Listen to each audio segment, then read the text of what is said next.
I'm Ryan. Jay. Jeanette. I'm Emily. Bob.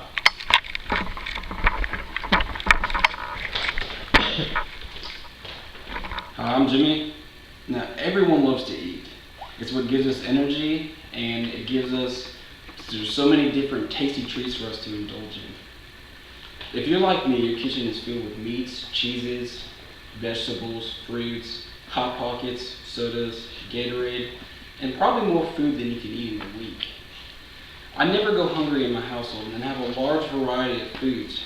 Going through my world literature class, I have found throughout the medieval time period, there was not a lot of food and it wasn't a big variety. So I decided to do my research on medieval cuisine. Today I'd like to talk about a day-to-day basis of grains, vegetables, to meats, to daily beverages. To start with, grains and vegetables were a huge part of peasants' and nobility's diet. According to the book Food in Medieval England, Diet and Nutrition, published by the Oxford University Press in 2006, grains accounted for 80% of the nobility's peasant calorie intake and 70% of the nobility's intake. Bread was the major grain intake. The peasants ate grain of rye and wheat because it was easy to cultivate and survived harsh conditions. The nobility favored wheat because it was of finer quality than what would you find in your rye and barley breads. Porridge was also a form of grain intake, but it was for peasants only, and it consisted of crushed grains that went into an oatmeal-like substance. Our common vegetables vary from region to region, but most of them had root vegetables, and a lot of peasants ate cabbage, carrots, beets, onions, and leeks. And this was because they were easier to grow and they had a longer growing period.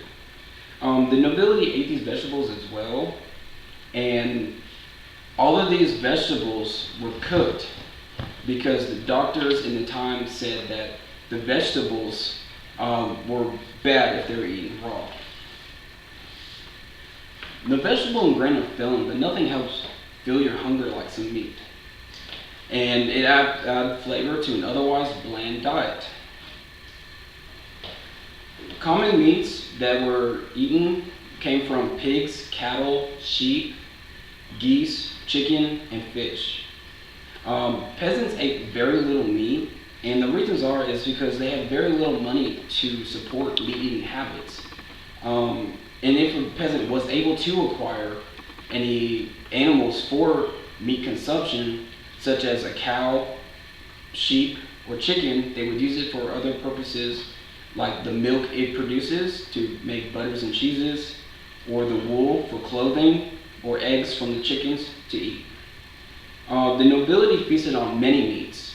According to Ruth Johnston, author of All Things Medieval and Encyclopedia of the Medieval World in 2011, the meat most commonly eaten in aristocrats' households was pork. Nobility ate a variety of meats though, including beef, sheep, chicken, deer, fish, and many small game such as pheasants, rabbits. They had many animals, so they didn't rely on just one animal for producing their wool or their milk or their eggs, and so they could eat a variety. Now, after all this bread and vegetables, the meats people had, they had to wash it down with something. So the water quality was poor and dangerous, and so therefore they drank mostly alcoholic beverages because it killed the bacteria in the water.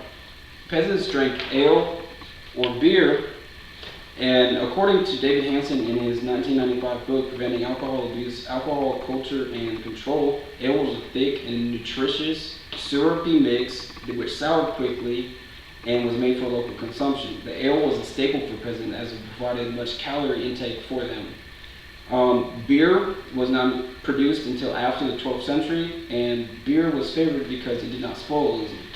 Nobilities drank beer and ale as well, but wine was the preferred drink. It had many different fruits and vegetables it can be made out of, but wines made from grapes were preferred.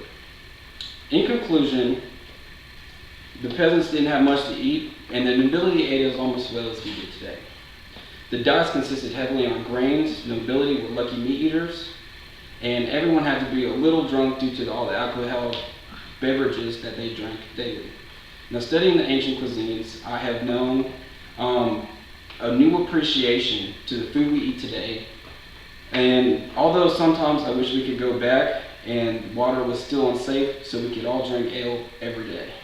Thank you. Very good.